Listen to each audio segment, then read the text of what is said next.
having to manage what has been a very dynamic and fluid situation. So really, for me, I suppose the light bulb moment when this began to impact European aviation was, I remember the evening specifically, the 21st of February, Friday night. We got news that there was clusters emerging in the north of Italy. And I remember actually just talking to my team and saying, this is a bit of a game changer. This is no longer just an issue which is affecting China and Hong Kong and Singapore. This is now becoming a very live issue in our business.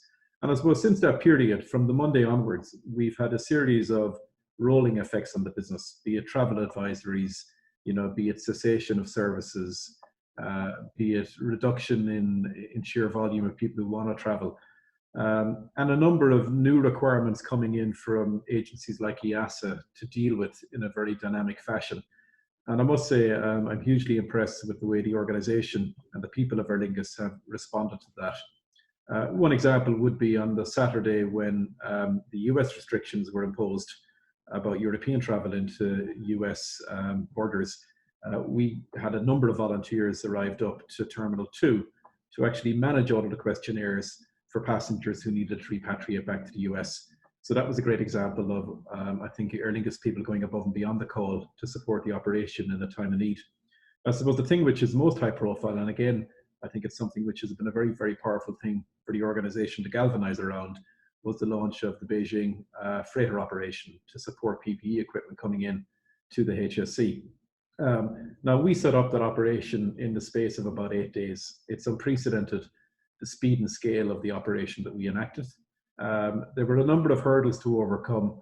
I suppose the first, most basic one is making sure that you can crew the operation and that you can make the trip with the aircraft that we have. And that was quite easy to establish.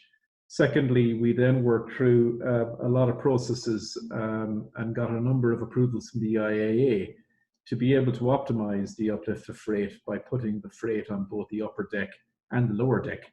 So we're able to get up to 22 tons in an A330 flying from Beijing to Dublin. And again, that's something which is quite novel and quite innovative that Aer Lingus has pushed forward with. We had to go through all of the complexities of getting approval to fly. And we may operate over 200 flights to Beijing, and getting the ability to cross various airspaces and to have the rights to secure slots in China was a Herculean effort on behalf of government affairs.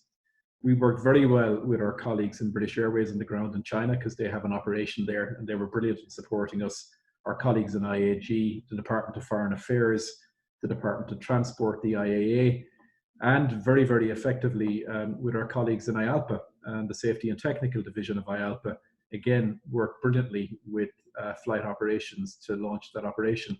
We had great cooperation in terms of the ground operation. The sort of level of creativity and innovation we brought to kind of handling that volume of freight and loading and unloading the planes in a very novel way, I think shows Aer Lingus at its best. The great thing about what we did in Beijing is that it will make a real difference.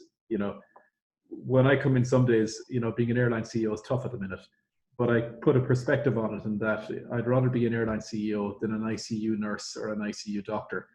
And I think that to me is sort of things that we need to bear in mind. There are a lot of people on the front line of this crisis who have tougher jobs than we have, but at the same time, there's great things that we can do to support them and to save lives. And I think the PPE freighter operation is a great example of the greater good that Aer Lingus can enable. So for me, that's been the highlight of the last 6 weeks, and I think it's been a huge boost to the organization in terms of pride and morale.